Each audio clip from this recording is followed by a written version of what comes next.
namoonni naa dhufu.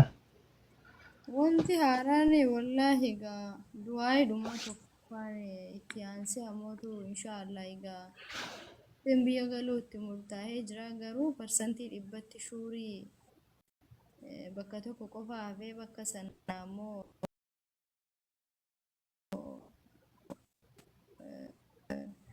boru malee iftaanidha ka adda baafannu. Amma galgala abdii yoo gaafannu murtiin murtoo inni iftaani waan jedhu wayii nuuf deebisaa ture. Anuu dhaqee gaafadheetti ture. Kam abdiin? Abdii mucaa achi amma abdii moo alii jedha mucaa amma itti bilbilee maal gaafanne jechuudha ture mana Muniir keessatti. Namni akkuma kanaan yaaduma garaagaraa kenna waan hunda beeku ana malee waa isaan jechuun yaa murteen itti murtaa'ee jira akka inni itti biyya galu xabaqaallee ka godhee fi ka jala deemaa jiru anuma waan hunda isaatu anaa fi isa inni. Waan kana mee akka qo'annaa taate guyyaa 15 natti fakkaata. Orgamanadhaa seene guyyaa 15 jetteessa? Boru guyyaa 16. Ta'ii baga guyyaa 15 kana namatu nama. Sagaleen keessi Ilaa siifoo yaa sagalee nama dhagayamaa jira.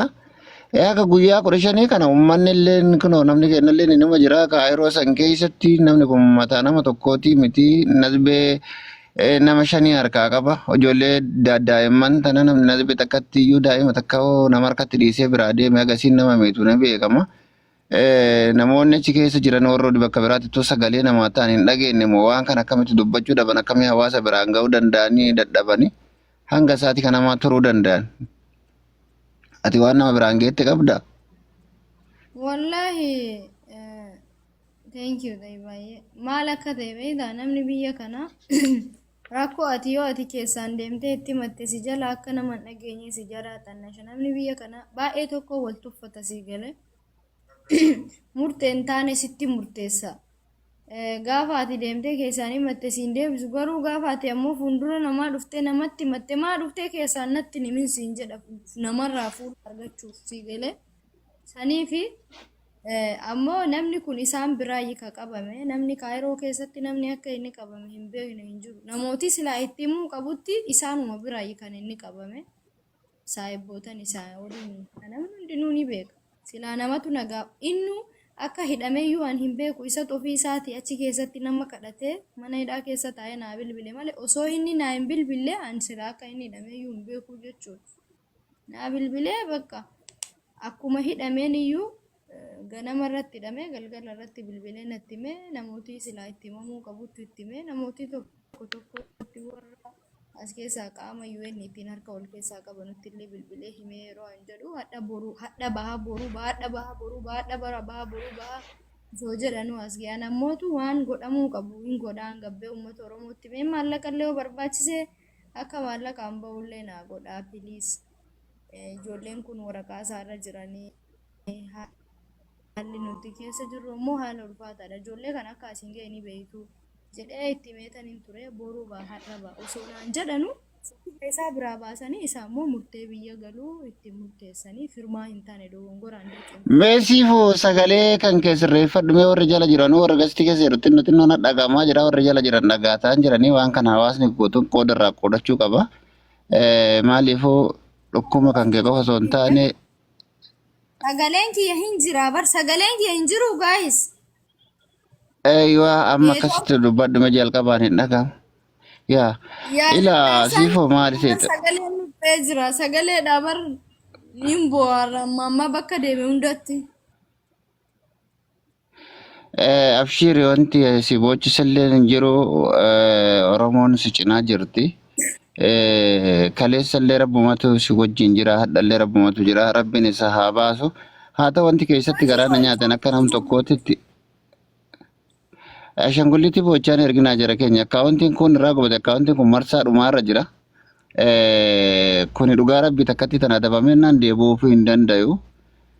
Karaa namaan itti wal agartu iyyuu hin qabdu waan taateef mee irraa buqusadha. Gama biraatiin wanti keessatti garaa nama nyaatu uummanni yeroo san keessa jiru harka dheeraa qaba. bakka biraatitu nama qaqqabuu danda'a. Nama sagalee ta'uu danda'a. Garuu achi keessatti osoo maalillee ta'e gurbaadhaa miti namni ilaalamu. Innis akka namaatitti gargaaramuu qaba. Hiriyyaadha. Oromoodha. Nama biyya baqaa keessa jiru. Ammas ijoollee daa'imman kana argaa jirtan jara keenya. Isiin tun gadi baatee qocachuu hin dandeettu, bocachuu hin dandeessu. Ilmoo afur bakka takkatti guddisuun biyya baqaa keessatti haga garaa haga namatti jabaatu mee ilaalaa jara keenya. Gaafa dhabbaan isiirraa ka'ee gara biyyaatitti deebi'e maaliin jiraatti ijoolleen tun maali carraan isii akkam ta'a jedhanii yaadan. Kanaafuu Oromoon nama kana bira dhaabbattee abbaa ijoollee kana karaa silaa sagalee ta'uu fi barbaadu sagalee ta'uudha. Yoo tarii waan firmaan kun farramamee ba'uu hin dandeenyellee taatu furmaata ijoollee kanaa gochuun dirqama jechuudha. Kun dirqama nama hundaati. Kanaafuu namoonni hundinuu qooda irraa fudhachuun barbaachisaadha. Ani akka nam tokkooti wallaahi lazim hadhaan dhaga'e malee hin dhageenye. Hadhas dhageenyu qooda irraa fudhachuun nurratti dirqama. Kanaaf hawaasa keenya warra jala kana jirtan kooppiliinkii godhaa fi taaptaap godhaa fi garas mubaaraka faatillee dhufnettee jara haasawa jirtu arge waan taateef as dhufanii waan tokko tokko yaada hundaame haa kaayanii rabbu sibira haa jiraattu obboleetti teenya ni argaatiin ture. Kaleessas gaafati kophaa deemtu maal taateedhaatiin ture laafee sirratti argaatiin ture. Jireenyi biyya baqaatuun akkasa nama gooti ijoollee sanuu bakka eessatti dhiiftee si'achi deemuu dandeessi. Namatti haa dhagamu ijoollee osoo isin taate wallaahi walii quuqamuun barbaachisaadha.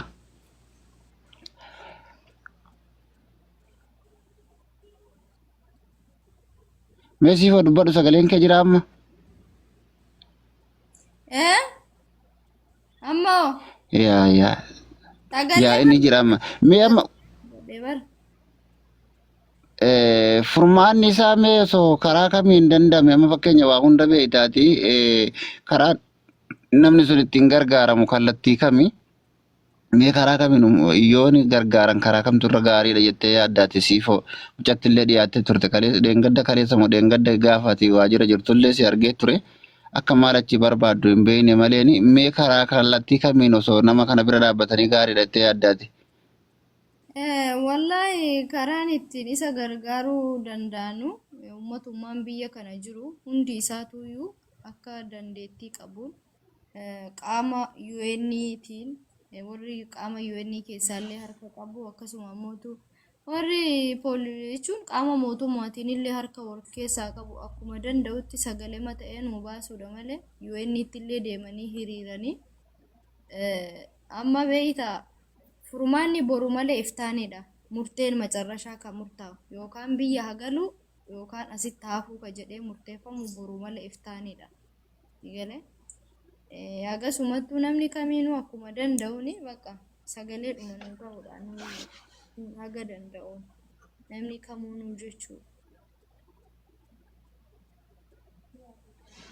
Rabbi keeriyaa godhu hundaafuu hammaa danda'ameen wanti barbaachisu sagaleedha hawaasni keenya gara UN biyya saniitiin illee waan kan akka ragaatitti illee bira bu'anii akka maatiin biyya kana keessaa qabu wanti keessatti garaani nama nyaatu immoo maali namni inni wajjin hidhame ni baafamee jedhan namni inni wajjin hidhame baafamee inni maaf achi keessatti hafe sababni hoo maalidha Namni ammoo gurbaan biraa bahee jedhan. namni inni waan waa balleesse wayitti fakkaata. No, inni wanta takkallee hin balleessine badii wayituu hin qabu. Sijjamar amaaniin jechuun biyya kana keessatti namni itti fayyadama malee inni wanti namatti fayyadamullee hin jiru. Thank you. Nama waa balleessu miti afaan inni hin aarifata. Namnummaan akka isaa miskiinni hin jiru si galeeme. Namni tokko tokko maal balleessee osoo waraqaa qabu qabame faa hidhame faa jedhu. Uummata akka wanti inni balleesse hin jiru qaama mootummaatu qabe. Jechuun ijoollee mucuma tokkotu jira saahibuma isaati. Namni kamuunuu karaa irratti osoo hiriyooma keetii waliin osoo teessu afaanii waliin buuta akkuma sana noormaanuma wayii isaanii afaan keessa akkana waliin bu'anii osoo isaan afaanii waliin qaaqanu argumaan akkana yeroo wal darbanu qaamni mootummaa argee qabee jechuudha.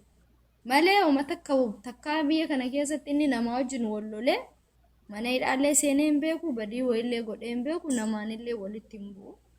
Ammoo inni baajata biyya kanaa qaba baqattummaan isaa mirkanaa'ee fi waraqaa nama kamuu oliyyuu qabaa jechuudha. Amma yoo inni ka'ee biyya kana keessaa galee anillee ilmaan keenya illee ni galla keeziin keenya karaatti badaa jechuudha. Maaliif aangoo waraqaan kiyya biyya kana keessatti dhageettiin qabu furmaatan qabu waraqaa adii namni kamuu ni beeka namni biyya kana jiru. Koffaa. Lammaffaa immoo keezii nuti maqaa isaatiin galfanne ijoolleen kiyyallee waraqaa isaarra jiran. An deemeetu ijoollee kana waraqaa kiyyarra deebisuufu ijoollee kan ofirra deebisuunu porosesii baay'ee na barbaachisa jechuudha. Ganaa xabaqaa na barbaachisa. Ana immoo bakkootis sana fiiguudhaaf deemuudhaaf huyna hin qabu. Kaleessa malee gaafa guyyaa 17 halkan sa'a 3tti deemee achi oolee bulee jechuudha. Magriba ilmaan kiyyatti gale hamma yoonaa qoonqoon na cufamtee jirti mataan na dhukkuba. Ilmaan kiyya jiraachuu kan bishaan liqimsa malee wallaahi laazim akkinan itti jiru haala ulfaataadha sinii galee achiin bilbila asin bilbila kophaa kiyya sanuu hanganda Oromoon galtu hin galu sinii galee. Osoo ammoo yoo kaatee gabbaatee namatti wanta tokko himatte maallaqaaf siistemii dalaganii siin jedha namni sii galee miti. Wallaahi laazim namni waan hin taane narratti yaadaafan rakkoo gankoo calliseetuma baqqaane hamma hajaaniin naa haba'uudhaafan rakkoo kiyya dhokfadha. Amma inni eega qabame guyyaa 15dha akka itti jirru anaaf rabbitu beeka. Garuu ani walumaa galatti wanti nan barbaadu innummaan nagaadhaan bahee ilmaan isaa akka isaan gammadan. Amma kaleessa ijoollee birattidha kan isaan akka malee dhahan sii galeemi.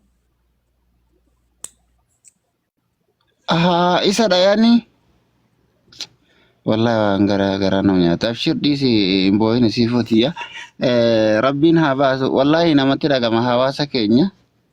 Yaa Dhiisi. jumaadha ziyaaraa deeme. Kazaan guyyaa guyyaadhaan halkanii guyyaa nyaata geessaa saayimni isaa tokko na waliin dhaabbataa abbaa wujuudha. Rabbiin jeesaasaa jennataan deebisuufi ijoolleen isaa abbaa jettee na cinqitee jennaan abbaa isaaniitti agarsiisuudha geessa. Kazaan abbaa dubbisu ijoollee yeroo inni dubbisuudha dhufu ilma saree jettee ilmoo kiyya darbite.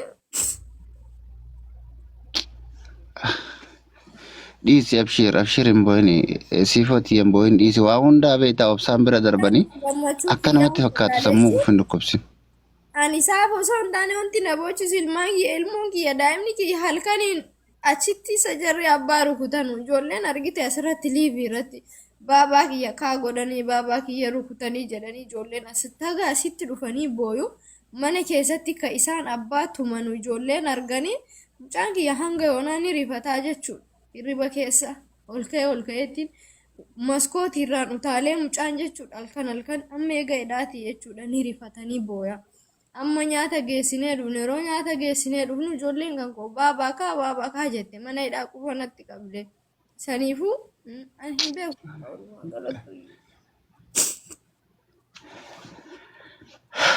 Wallahi gara nama nyaatti yaaki wallahi. Abboo mee uummata sheeres godhaa koppiliin godhaa. Nama kanaa sagalee haa taanu. Osoo hin beeku as keessatti osoo magaalatti alhamdulillah jechuun waan hunda caala wanti kana caalus meebii dhufuu danda'a waan ta'eef rakkoon qabu kun caalaa ilmaan kiyyaatti waan ta'eef wanti nan godhu hin jiru inshaallah.